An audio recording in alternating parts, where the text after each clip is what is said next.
মারামারির ঘটনা ঘটে। আসলে এই যে মারামারিটার ঘটনাটা আপনারা আসলে কিভাবে দেখছেন বা এটা কিভাবে ট্যাকেল করছেন এই বিষয়ে যদি একটু বলতেন।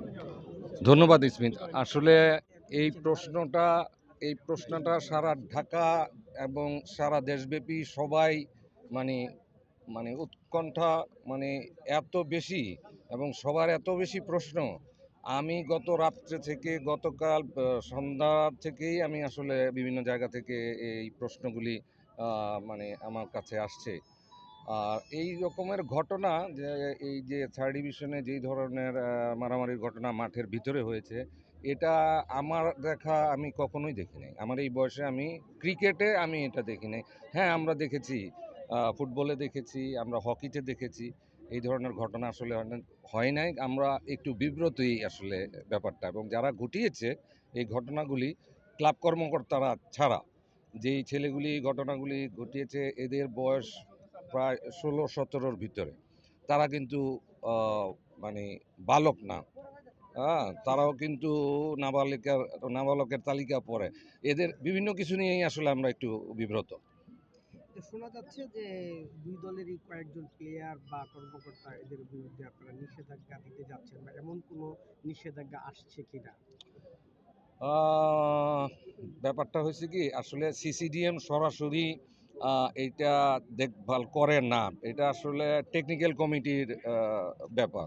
তো এই টেকনিক্যাল কমিটি আসলে এটা নিয়ে মানে বসছে, এবং এটা আমরাও আছি, কিন্তু আসলে এই সিদ্ধান্তটা আসবে টেকনিক্যাল কমিটির মাধ্যমে, এবং সাজা আমার মনে হয় হয়তো কিছু সাজা তো হবেই, হইতেই পারে, কারণ এটা একটা মানে মেজর ভায়োলেন্স। এটা লেভেল 4 ক্রস করছে, বা লেভেল 4। এটাকে অপরাধের আমরা বিভিন্ন ক্যাটাগরিতে ভাগ করি। এটা একটা লেভেল 4-এ ধরা হয়।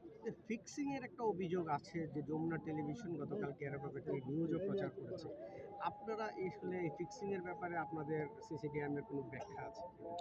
আমরা আসলে আমাদের কাছে কেউ অভিযোগ করে নাই সরাসরি, বাট আমরা যেহেতু যমুনা টেলিভিশন অত্যন্ত গুরুত্বপূর্ণ একটা চ্যানেল, এবং তারা এই রিপোর্টটা করেছেন, সাথে সাথেই আমরা এই ব্যাপারটাকে আমরা মানে কনসিডারেশনে নিয়েছি, এবং এটা নিয়ে আকসু কাজ করছে।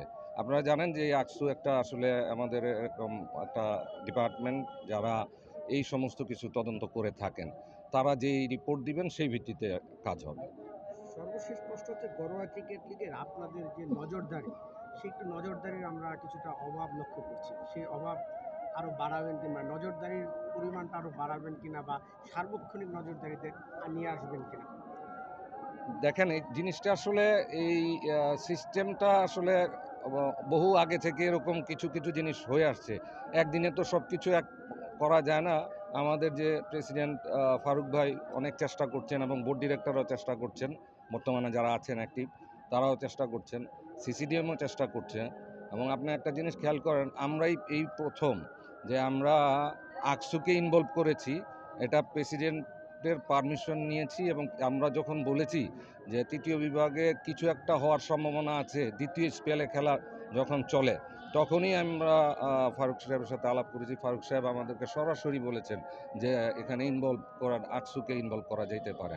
এখন কিন্তু আকসু ইনভলভ। সো আমরা কিন্তু এটা বাড়িয়েছি, কমাই নাই। Thank you, thank you, thank you. Thank you.